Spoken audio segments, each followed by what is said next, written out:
Today we have with us Mr. Rao Unnava. Rao Unnava is a dean and professor at UC Davis Graduate School of Management in the US. He has more than 35 years of experience in the field of education and specializes in the studies of marketing, advertising, consumer behavior, and promotional strategies. His work has appeared on many international journals and bulletins.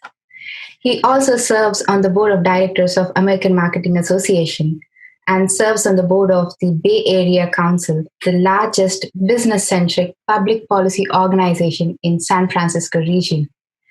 In our conversation today, we are going to ask Rao on how the US education system is gearing up to accommodate remote learning, student engagement, and a lot more in our new routine.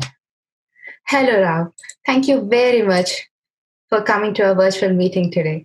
Very excited to learn valuable insights from you. My pleasure. I'm delighted to be able to join you and have a nice conversation explaining some things that are going on here in the US. So please ask away. Thank you. So first, tell us about your own personal experience as an educator with virtual classrooms. How is UC Davis coping up? As you know, when we first were hit with the COVID virus, it was almost a shock to the system because there were some people who had participated in online education experiences, and there were many faculty who were not aware of online education as much because they never did it and never wanted to do it. So this was an equalizer in a way because it forced every faculty member to at least get into remote teaching rather than online teaching. Because what they basically did was to substitute what happens in the classroom to happen on a Zoom platform. So you can imagine a professor just lecturing / doing classroom discussions with a small group of students on Zoom platform. At the Graduate School of Management, we are blessed with small class sizes. Most classes will have anywhere between 10 to 20 students. Oh. So it's fairly comfortable to have a class like that even on a Zoom platform without losing that much in terms of interaction. And as the faculty members started putting their classes together, we gave them training on Zoom. All of this happened within about 10 days because on March 17th, California announced that they were going to lock down the state, which meant the students would not be allowed to come to the building. And therefore, we had to quickly regroup and develop the classes for the spring quarter, which was going to start about 10 days after that. And those classes had to be offered remotely, which meant all the faculty members who had never used Zoom in the past would have to be trained on Zoom. All the training of the faculty, we put up all the curriculum on site, online, along with Canvas, which is the learning management system that we use. We appointed teaching assistants for every faculty member so that when they get started, if there is any issue that comes up, the faculty member is not distracted by those issues, but the TA will be there to settle the problem and make sure everybody is able to participate. The TA also served an important purpose of monitoring the chat room and be able to ask the professor questions that the professor might not be able to see because he or she is busy talking to the students, and monitoring the chat room would require additional effort in that. So we put a lot of these mechanisms in place and managed to get through that quarter with our faculty members doing most of their work on Zoom and through remote learning. But even as the quarter progressed, we did multiple surveys of our students to see what was happening and if they were happy with the experience that we have been giving them. So there were several insights that we learned from the students. Things like you can't really do a Zoom class for more than an hour. Normally in a classroom, we would do 1 hour, 40 minutes at a time and then give a break. But on Zoom, an hour is too much. Yes. And so the faculty quickly regrouped to change the way they taught so they would give more breaks in between.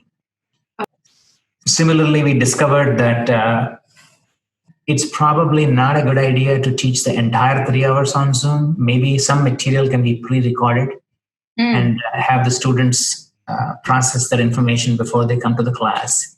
And what happens in a Zoom environment might be more discussion-oriented material. So several lessons were learned both by the faculty and by the administration. And then we realized at that time, about May, that summer will also be online, at least remotely taught. And we quickly started working on that. There is a vendor that we work with who has a special training program called No Back Row Pro. And that training program tells you how to use all the features of Zoom in order to make the classroom more engaging. So that would involve things like polling that we can do, using breakout rooms, using other features of Zoom to create an environment of actually being in the classroom. That's wonderful. And that training was given to all the faculty members. And we continue to populate every class we taught with a teaching assistant. And we have a group here that's responsible for the classroom experience. We call them PIRO, Project and Instructional Resources Office. They made sure that they were present as well for every class. And we gave the best experience to our students. And we continue the process of getting feedback from our students and making modifications. And as we are looking at our fall quarter, we are looking at actually a complete redesign of our courses, because if it's going to be online, we cannot take an on-site class and continue to teach it online. We have to change it dramatically to make the experience a positive one. So those were some of the things that we did, and I can add more things as we go along. Wow. That looks like a lot of effort, and it's really remarkable. But my question, you said there are already online courses that UC Davis already offering. Were they not part of that curriculum even before the pandemic started, where you had to rebuild all these strategies?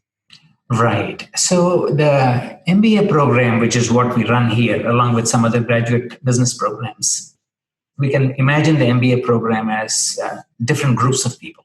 There is a group of people who would like to be immersive when it comes to their education experience. So they come to campus, they leave their jobs and do it full time.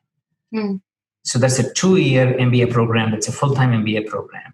And for them, the main draw is that friendships that they develop with people around them. And these potentially are lifelong friendships. Second group who say, I don't want to give up my job because I'm not so sure that that's the experience I want, but I still want it on site, in person. And for them, we develop what is called a part-time MBA, where they do have classes on site, but they're only offered on Friday evenings and Saturdays. Okay. So now there's a third group of people who have multiple reasons for not being able to come to a site to take their classes. But it's a totally different way of educating them, because it will have asynchronous elements and it will have synchronous elements in it. The asynchronous elements are where we provide you with certain pre-recorded material, readings, assignments, group work that you will be doing outside of the classroom. But so these three are distinct programs with distinct offerings. And when we were hit with the COVID, online was fine. It was just going along exactly the way it was supposed to go along. And many people complimented us for having an online MBA, because we are the first online MBA program in the entire University of California system. Oh, wow. And we are the first online graduate program in the entire UC Davis. So we were one of those innovators in this space, in this part of the world. Wonderful. And that has paid very rich dividends for us. However, when you have a group of people who came to campus because they want an immersive experience for their MBA, you design the curriculum differently. Okay. And that curriculum now has to be adjusted to make it look more like online. And there are more electives that we offer them. There are more in-class and group activities that we offer them. There are more outside the class activities that we have them work together in groups. It's just a whole lot of stuff we do with an on-site group that we just couldn't do. And so the changes that we have to make were for those people. Of Okay. course, one can say you can just ask them to take the online classes that we already have in place. We didn't have all the electives developed as yet. And so we didn't have the classes that we were offering to the on-site MBA students already developed in the online mode. And so we had to do something rapidly to accommodate those students. Oh. So tell me about the feedback loop. You said since the remote learning has started, you started collecting the feedback Right. regularly from the students. Right. How, and you said it has helped to design or rebuild the curriculum in a way that can build more engagement, student engagement online. So tell me about this feedback system. Was it always about a questionnaire, or what? How did you collect the experiences? So our program is a very student-centric program. So the first effort obviously was the questionnaire that we sent after the first week of classes, just to find out if everything was going okay. But as soon as the virus hit and we knew that people would be affected by the virus, not because they were diagnosed with COVID infection, but because they were forced to stay indoors. And that would have an effect on your mental health, especially in the Bay Area. If you're living in a small apartment with a family of 4 or whatever, and you can't go out to eat, you can't go, everything was hard. So our staff actually called every student and had conversations with them to make sure that they were doing okay. And in the process, also collected some feedback on what was going on in their lives and what were some difficulties they were facing and so on. So there was the questionnaire, there was the individual calls made to every student in the program. And then I did town hall meetings on Zoom. Wow. So there would be dozens of students showing up, and I would just tell them some of the things that we are doing. But the purpose of the town hall is for them to tell me some things that they would like for us to do for them. So there's a chat room, and they'll be asking questions, they'll be making suggestions, and I preserve the chat, and then I go back to the MBA program, academic director.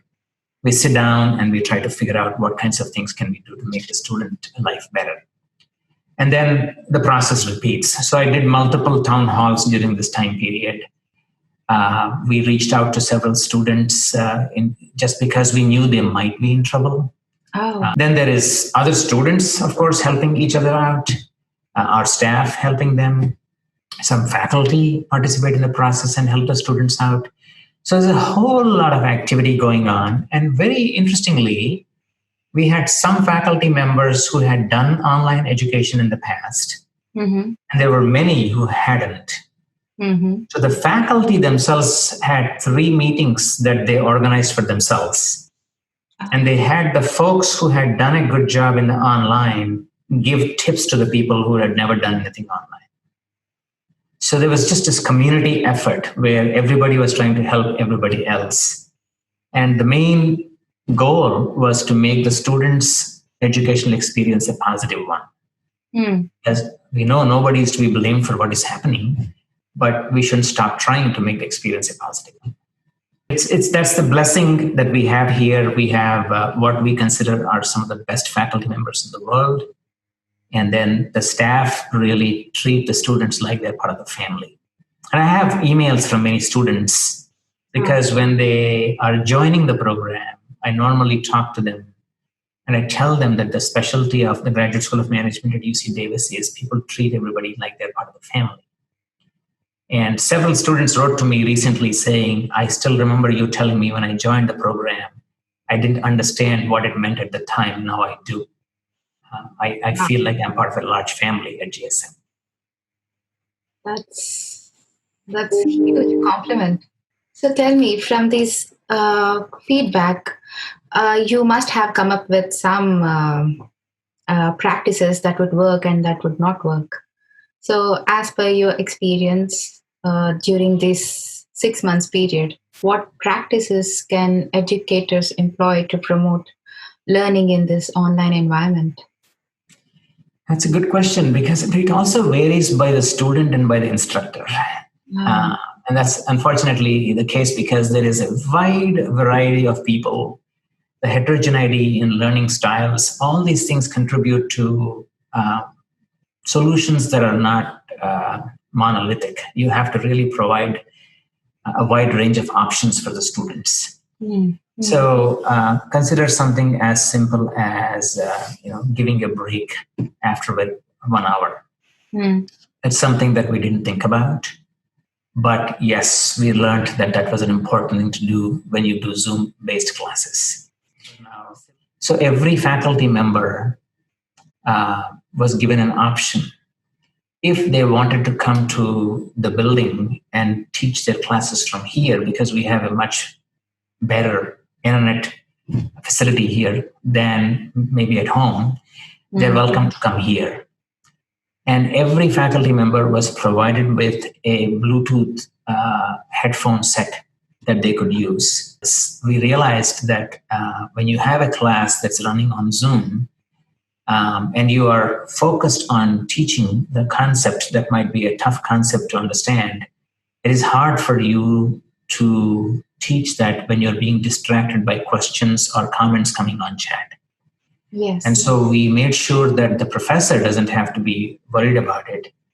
And then every few minutes, the TA will be allowed to disrupt the flow and ask the question saying, one of the students is asking this question, would you be able to answer that? And then the professor then answers that and moves back. So it is a sense of comfort for the faculty member to continue to teach what they're doing without having to be also paying attention to what's going on in the chat room. The other thing we discovered is that in the beginning of this whole issue that unfolded in March, there were a few classes where some students said, we feel comfortable enough to come to the class. And there were some students who said, we don't feel comfortable coming to the class. So we had to run what we now call the HyFlex classroom, with some students in the classroom in person and some students on Zoom on a screen. And we have to engage both groups to their satisfaction. So that was a tough situation to deal with. So I think in terms of basic tips on what to make a classroom more interesting when you're teaching remotely, the first thing is to realize that if you are teaching a 3-hour class and therefore you prepared material for 3 hours in an in-person experience, remember that when you do it on Zoom, you can only do 70% of it. So you have to prioritize the concepts that you want to teach, and you have to eliminate some things that you will not get a chance to teach them in the same 3-hour period. That's a golden rule to keep in mind, because if you try to teach all the material that you taught in a regular classroom on Zoom, it'll be highly rushed, it won't be effective, and students will get bored because they keep listening and listening all the time. True. And it's not as if these students are watching Zoom for just 1 hour. Many of these people, as I told you, are working professionals. They have just finished their working for 5 days in a week on Zoom, 8-9 hours a day. And if you bring them back on a Friday afternoon and put them on Zoom again for 6 hours, it's not going to be a pleasant experience for them. Yes. So we have to figure out a way to make this happen. Then we have to actually give them many breaks in between, not break in terms of just not doing anything, but give them activities. And then have them report back so they feel a sense of participation in the classroom. Okay. And then derive the common points from there to make your points ultimately as to what it is that they were supposed to learn from this class.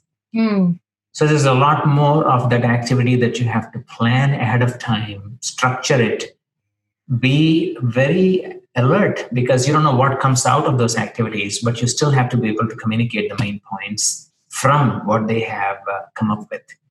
So there is a whole lot of work you have to do before the class to get these activities in place. And that's something that normally you wouldn't do in a regular class, because you kind of have an idea of what you can do, but the activities that you do in a regular classroom on site don't work as well if you do it on Zoom. So you have to really start thinking about what would be a good virtual activity. Mm. It's a simple example. We are doing our orientation for the new MBA students with an escape room concept, which is done virtually. Uh-huh. So here, a small group of students are put in a room, so to speak. That's called the escape room. And they have to find a way to get out of that place. Mm-hmm. And the only way they can do that is by processing a lot of clues we give them. And they have to work in teams to solve the problem. And then that takes them to a different room. From there, they take to a different room. Ultimately, they come out. But they have to go through this by themselves, but virtually. And it's about the same in terms of experience in building teams. So you can start seeing now how things that you do on ground don't work online. Yeah. And you don't want to repeat what you do on ground online because it just doesn't work. It just doesn't. So what you have to think about is, what was I accomplishing by doing that? Mm-hmm. And can I accomplish it differently in the virtual area? So that's how you think about the problem. Think about the main concepts you want to deliver and then figure out how to do that virtually. So those are some very basic things that we do, and continue to improve on it, because each class will be different. Yes. Each professor will be different. I may not feel very comfortable with certain things. So the student may say, this is what I want, but I may not be comfortable as an instructor. So what should I learn in the process to be able to still give the student what they're asking for, but doing it in a way that makes me comfortable, because only when I'm comfortable can I be effective. Mm. So these are learnings that even the faculty are going through a learning process. The students are going through a learning process because they were not accustomed to this kind of classroom. And in the beginning, of course, it's negativity that comes out. Oh, this is crap. I don't like this and so on. But slowly they adjusted. And they were very, very positive about the whole thing. At the end of it, many people said this was great for us. The way Grad School of Management came together and delivered all the material, we appreciate that very much. We know how hard it was. And so it was all highly complementary. Mm-hmm. And we also took a very unique approach to some other things. Yes. So one of the things that we heard, and I think it was a question that came up in many places, some students said, hey, since you're teaching now online, should we get a discount in tuition? Yes. And the answer was no. That's not how we look at it, because I'm not teaching you in the classroom to make money. I'm teaching you to give the maximum effectiveness. And if I'm being forced into an online mode, I am actually spending money to train myself and all that stuff. And I'm bringing in TAs, I'm bringing in technology and so on. So it's not that I'm saving any money. That's number one. Because the class size is still the same. Mm-hmm. The professor is with you all the time that he or she was supposed to be with you in a regular classroom.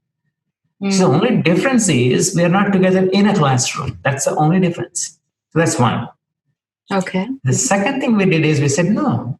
We recognize that even though we try our best, we will still miss out on a few things that we could have done for you if it was on-site. Because on-site is just different. We are all together. We're backslapping each other, having fun together. I cannot do that online. I know you're losing some of that experience. And so I can understand that the value that you're getting from our program is not the same. Yes. When it was on-site. Yes. And so value, by definition, is what are the benefits that you get from what I give you divided by what does it cost you. So what you're telling me is, because my benefits have gone down in the online mode now, to give me the same value, the cost has to go down. Otherwise, I'm having lower value overall. Yes. So we argued that no, cost is not how we do it. We'll actually add more benefits for you. Uh-huh.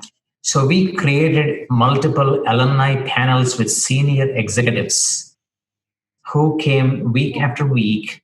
So 1 week, it will be the finance executives. Uh-huh. And these finance executives told our students what's going on in the field of finance. What are some things that they're seeing in the future?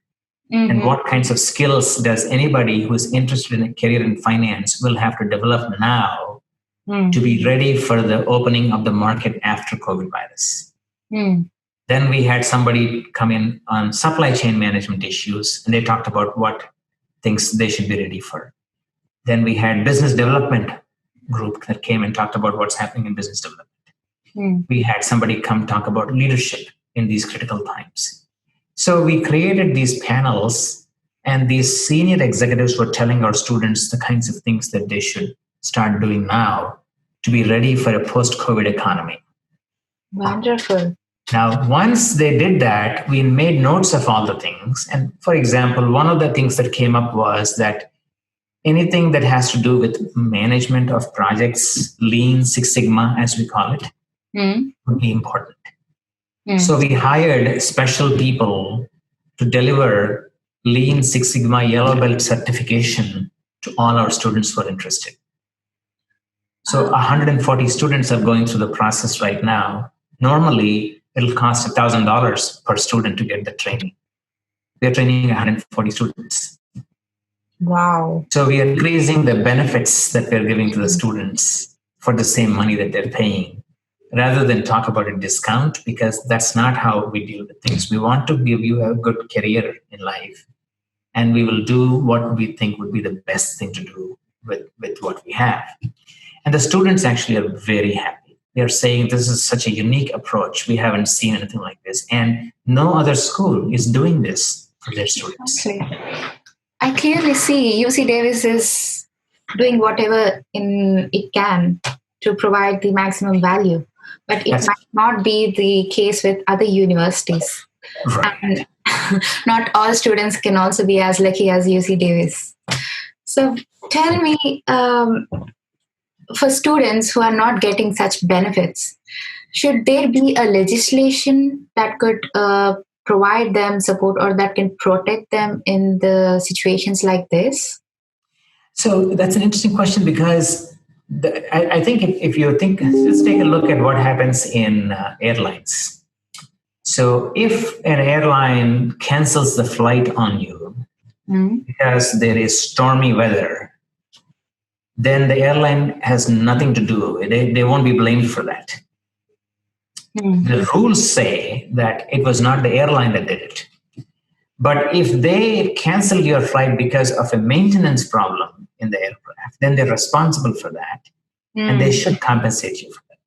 Yeah. Which is why they put you in another flight and they give you a voucher possibly. So in this case, it's the same thing. It's not like all the universities have banded together and say, let's just do it online and see what happens. No, we were forced into the situation by something that happened outside of our control. Yes. And there are students who actually tell us that even if you hold classes on site, we won't come.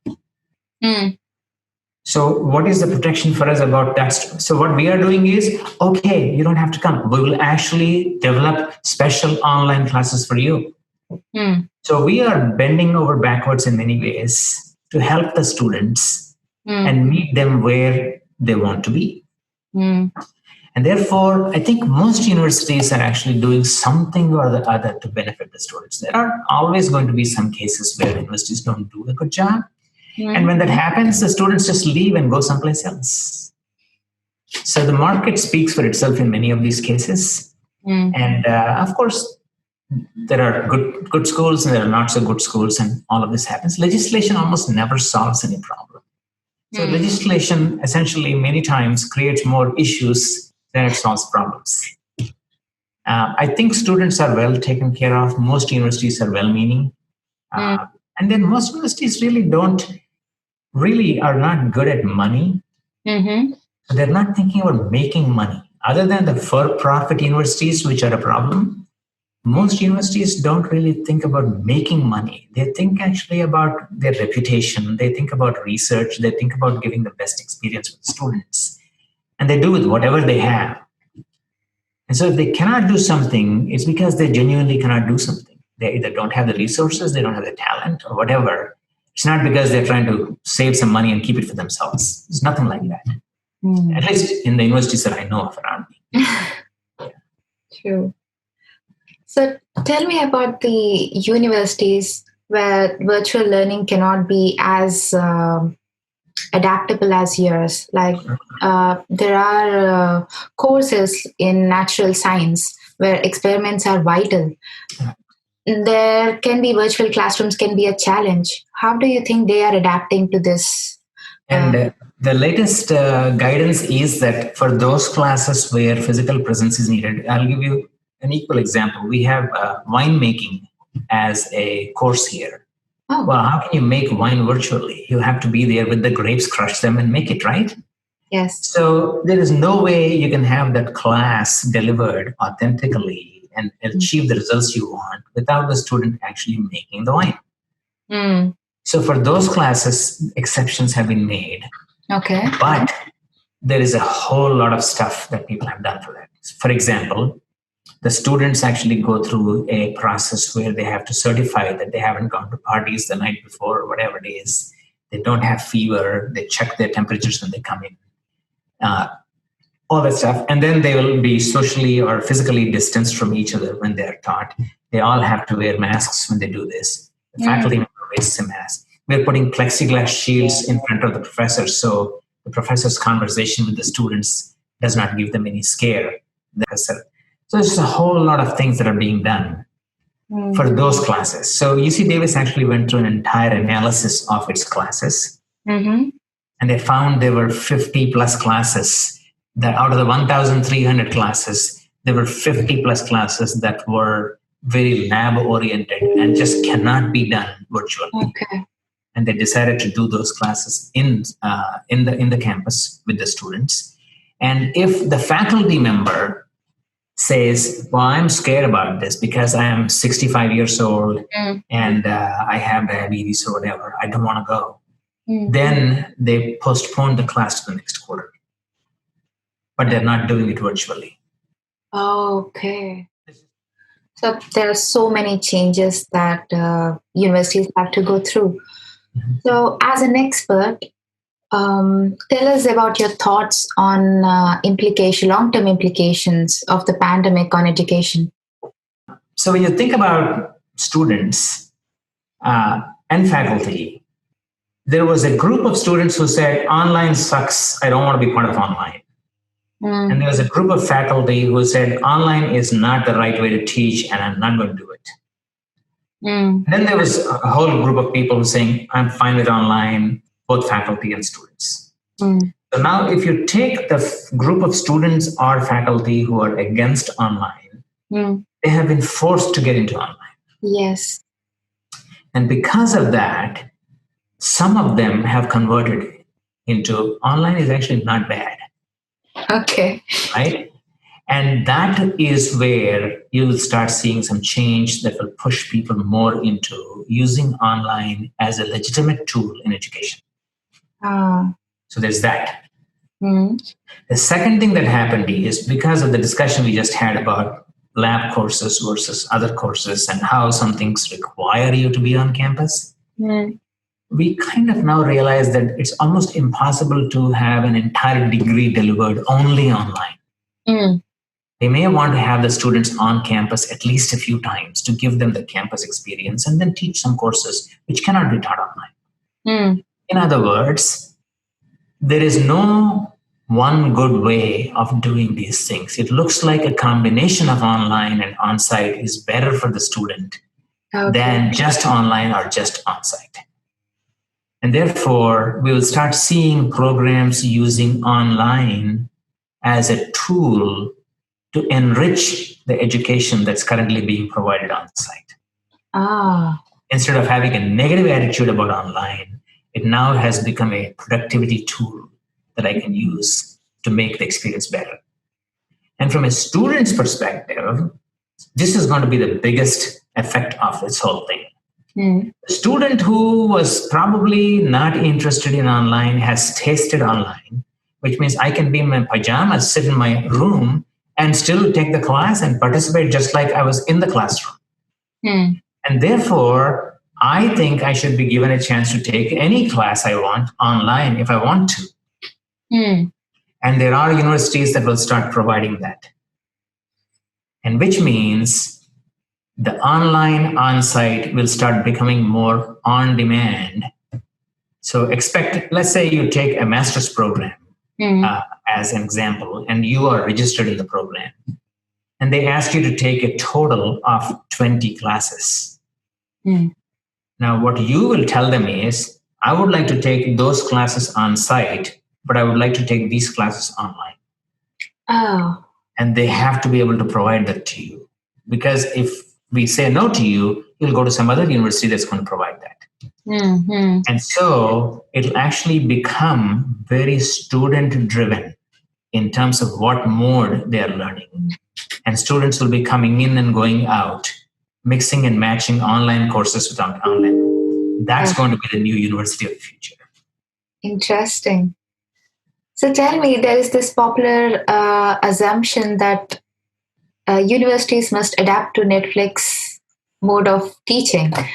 So it should be like subscription based. Do you think that is also on cards for some universities? So the asynchronous portion always gives you the flexibility of learning when you want to learn. It also gives you the ability to rewind and re-listen to the whole thing because you didn't understand a concept. Yes. Whereas in a classroom, if you don't make good notes, you miss it, and then you try to figure out from your friends, did you take notes because I don't have that concept? So this gives you that ability to go back, review it, and listen to it whenever you want to listen to it, and so on. The synchronous component cannot be at a student's demand. I cannot teach one student at 2:00 in the afternoon and another student at 4:00 because that's what the student wants. Yes. The student has to make that adjustment. Just like I'm making my adjustments, I will decide when the classes will be based on student input. And the student will actually be having choices. And maybe, just like if you go buy, let's say you go to a restaurant, it's not like everything that's made in the restaurant is exactly the way you want it to be. No, they're making it for the average person. Yes. And so you like some things and you probably, it's fine, I can still live with it. So each person will have to give some to make the experience happen. Otherwise, it's unaffordable. It will have to be one-on-one. And the fees will be very different in one-on-one. Yes, true. So we try to still customize with technology in a mass scale. So we'll do that. So I think it's not Netflix as much as an on-demand mode of learning, but the time is not something that students can ever say, I want it at this time and you have to give it to me at this time. Live, that can never happen. Okay. There's just no way that can be done to scale. So tell me, who do you think are the winners and losers in this crisis, and what trends are affecting the education landscape? 3 groups of people, or 3 groups of businesses. One group is where they require you to be at a place for you to consume that experience. So it would be things like a hair salon. Well, you have to be with the barber or haircutter or somebody in order for you to get the service. There is a second group of businesses where you're not required to be there, but it's a lot more interesting, productive, fun if you're there. So let's take something like soccer. Well, you can be in the stadium, which will be a lot more fun, but you don't have to be there. Yes. You can sit at home and watch it on TV. And then there is a third group of businesses that actually, they don't even need you at the point of service. So I can imagine ordering something on Amazon, or doing a virtual learning that we do, or digital communications that we are doing now. All these things don't require the person to be at the point of production. The first group was in big trouble. Anything that requires you to be where the service is being delivered has essentially disappeared. The second group, which says, well, it'll be more fun if you're there, but you don't have to be there. that group actually has started trying to figure out, it's like education. Yes, yes. We figured out that I can actually deliver you a quality experience even if you're not there. But it will be a lot more fun. When things become better, I hope you'll come back to the building. So those people are the ones that are really struggling to find ways around the problem. Okay. And that will be the innovation that we will all be seeing, which will be very interesting. And then the third group, which is, I don't really need you, is the Netflix. Netflix doesn't care where you live. Yes. They provide the service. And so Netflix has grown enormously. They added 16 million subscribers in the last month. That's because they are exactly made for this situation. True, yes. And so if you look at those three, we fall in the middle, education people. Okay. And so if we don't find a way to deliver a quality experience without the student being there in person, we won't survive. We have to be able to figure out a way of delivering our benefits to the students in such a way that they don't have to be physically present. And when that happens, we'll survive. We don't have problems. Yeah. Okay. So let's now moving the subject to your expertise, which is branding and advertising. As you can see, many companies have been affected. It was a radical effect because of coronavirus. And companies, just like universities, have to rebuild their strategies. And this time they have to be more aggressive and unique, so not to become inconspicuous in the competition. As an expert in the field, like consumer behavior, tell us what trends or what changes can we expect from behavioral consumers? I think the entire problem we are facing is because of this one little piece of chemical that's floating in the air on a device. It's creating two issues for us. One is it is keeping us away from each other. Yes. Physically. Yes. And it is also creating fear. So these are the two things that are going on right now. Fear that we will catch the disease and keeping distance from other people. The fear makes you do crazy things, which is not a good thing. The keeping distance affects consumption because all the things that you do together as a group, you don't do anymore. Yes, true. Right? So you will see that there will be a shrinkage in the overall economy. Okay. However, human beings are very resilient. If it's not this, they'll find something else. So I'll give you a simple example. When the virus first hit, many of the restaurants just closed because the government said you can't have people in the restaurant. And if you look at the wine industry, about 40% of wine sales happen through restaurants. The remaining 60% happens through stores, supermarkets, wine stores and stuff. Well, when the virus hit and the restaurants closed, their sales from restaurants went to zero. But the sales in supermarkets went up 40% or more, and then they made up for that. Right? Yes. So human beings somehow find a way to consume.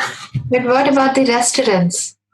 Right. So the restaurant business will be affected, but the folks who are working in the wine industry still have their jobs, and they will then try to find something else to consume because they have to consume.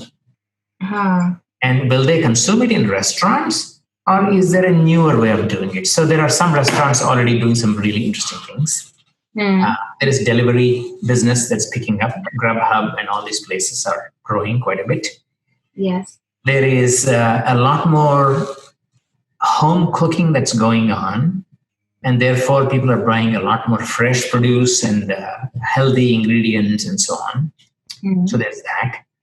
There's a lot more gaming that's going on.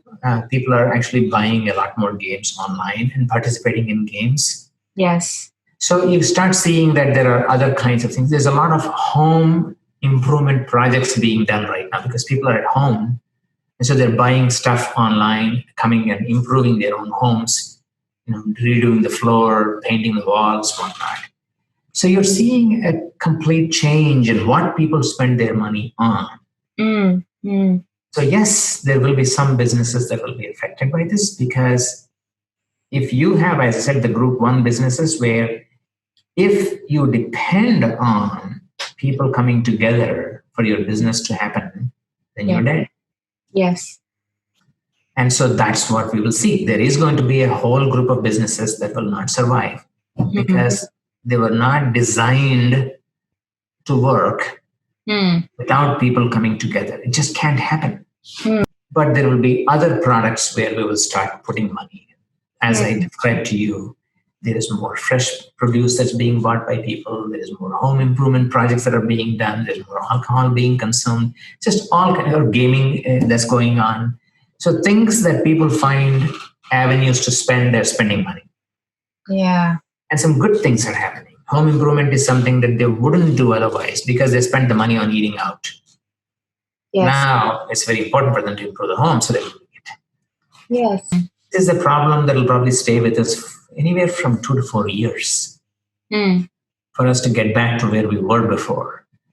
Yes. And even if we did, we will permanently be ready for anything like this in the future because we understand what we went through and we know what we have to do when something like this happens. Yes. But interestingly, something like this happened 100 years ago already. But we were still caught off guard. Right. So what makes you think so that we would be prepared when this happens again? Well, think about how many people died at that time. The population wasn't as much as now. It's even worse than as a proportion. A much larger proportion of people died at that time. Whereas if you count the population now with 7 billion people on this planet, we are still talking about 500,000, whatever it is, small numbers of people that have died because of this, which means we seem to have developed a system that can still work even with all this other noise going on in the system. So if you take away Brazil and United States and maybe Italy or India or whatever, the number of deaths actually is very small. Yes. It's a lot of noise we go through. But I have a feeling that the way that a global community has come together to look at this problem, try to solve the problem, and then when they do find a solution, to be able to share it with the rest of the world, that is what we will be seeing more and more for pandemics because there is no borders for pandemic. And that's why we're all working together to solve the problem. So this brings to my last question.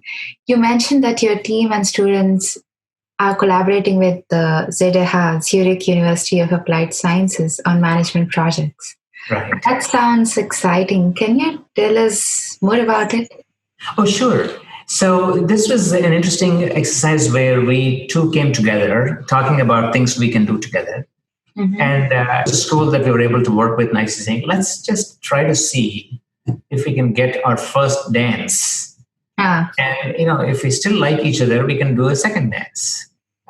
So we thought what would be an interesting engagement. Well, we thought everybody just does a project outside the country, an MBA program. They say that's a good experience to have. But that's still a bunch of people sitting in this country, going to a different country and working on something. The real learning comes when I am now being paired with a student from another university and both of us are responsible for the project. I have to really get to know you, get to know your culture. I'll actually visit you, you'll visit me. So we created that experience where a company based in Switzerland, Logitech actually, was the one that said, yes, we will actually make that happen, where they funded the project so that our students could actually go visit the Swiss students. And the Swiss students actually came here for their final presentations. Uh-huh. And so there was a 2-week period where they worked together in groups, and then the remaining 8 weeks they worked remotely, and then they presented to the client. Wow. So that was a very positive experience. Then we repeated that with a second project, and we want to do more of those things. But I think we have a special place for that institution in our UC Davis, because we began that partnership with them, and we are actually now opening it up to other universities. Wonderful. So now with the visit restrictions, how are you going to make that happen? So remotely, we have to do it. The fun part was actually for students to get to know each other, but unfortunately, we cannot do that. But they will still do it remotely. And then once these restrictions lift, we'll get back to that mode of exchange where people can travel back and forth, because there is something to be said about meeting a person where they live, learning about their culture from them, experiencing it. That can't be done virtually. Yes, true. Yeah. Thank you so much, Rao. It has been a really wonderful conversation. I could learn so many things from you. And thanks for sharing your brilliant thoughts with our viewers. Really, really very grateful. And after talking to you, I believe we are moving towards a better future. Oh, I appreciate that. Thank you very much for the opportunity to talk to you. I enjoyed the conversation as well, and good luck with everything that you do. Thank you. And take care then.